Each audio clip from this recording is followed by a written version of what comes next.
Shiriillaan suutoo ofaa kan turte bakka marfata kanaa geessee akka saffisa dabaltee dubbatu. Poolisiin dhimma Shiriillaa kana qabatee jiru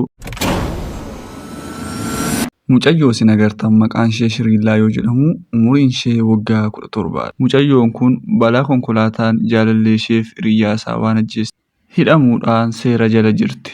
Jaalallee ishee balaa konkolaataadhaan du'e kun maqaan isaa Doominik Ruusoo yoo jedhamu hiriyyaan isaa immoo Daaviin Filaangan jedhama.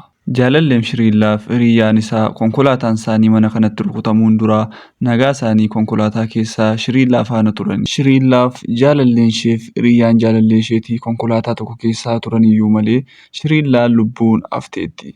Jaalalleen Shiriillaaf hiriyyaan isaa immoo lubbuun darbaniiru.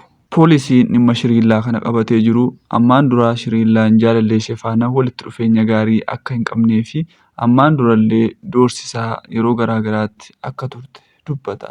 Poolisichis yeroo dubbatu kaayyoon Shiriillaa tokko qofa ture.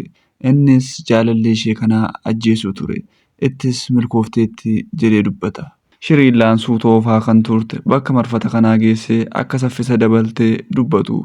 Ispiidii 100 maayiliin akka isheen oofaa turte dubbatu. Saffisa xiqqaan kan oofaa turte battaluma kun itti yaaddee fi akeektee balaa kana akka isheen raawwatteef agarsiistu tokkodha jedhanii dubbatu.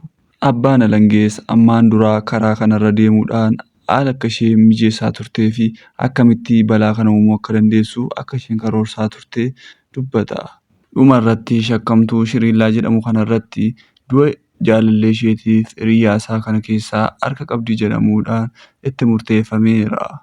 Yeroo kana kaateenaa harka isheetti akka godhanii fi ol kaatee jirti. Kaateenaanis harka isheetti godhamaa jira. Gara mana hidhaatti dabarsuu isaaniin dura akka isheen dubbattuuf carraa tokko kennuufi. Kabajamoo abbaa murtii baay'een gadda. Guyyaa tokko akkan badii kana keessaa harka hin qabneef itti yaadeen raawwannee akka isin bartan abdii guddaan qaba. Wanta ta'e kana hundumaa osoo yaadachuu danda'e natti tola. Onneen koo baay'ee na cabeera jette. Yeroo kana dubbattu gaddaan liqimsamtee haasa'aa jirti. Rakkoon kun rakkoo fayyaa isheerraan kan ka'e kan mudate hin turre. Yookaan miidhama keessoo konkolaataa isheerraa kan ka'es hin mudanne. Ammaan booda umuriin ishee bal'aa fi akka ishee mana hidhaa keessatti dabarsuu dandeessu itti himu. Du'a jaalallee isheetiin wal qabatee waggaa 15f akka ishee mana hidhaatti dabarsituuf akkasumas hiriyyaa jaalallee isheetii kan du'eefis waggaa 15 akka isheen adabamtu isheetti murtaa'a. Walumaa galatti waggaa 30f mana hidhaa keessatti akka dabarsitu itti himamee gara mana hidhaatti seensifamti. Mucayyoon kun waggaa 30 kana waan dalagdeef yookiin gatii badii isheetii fudhachaa jirti moo yookaan akkanumaan waan hin raawwanneef hidhamaa jirti jettanii yaaddu?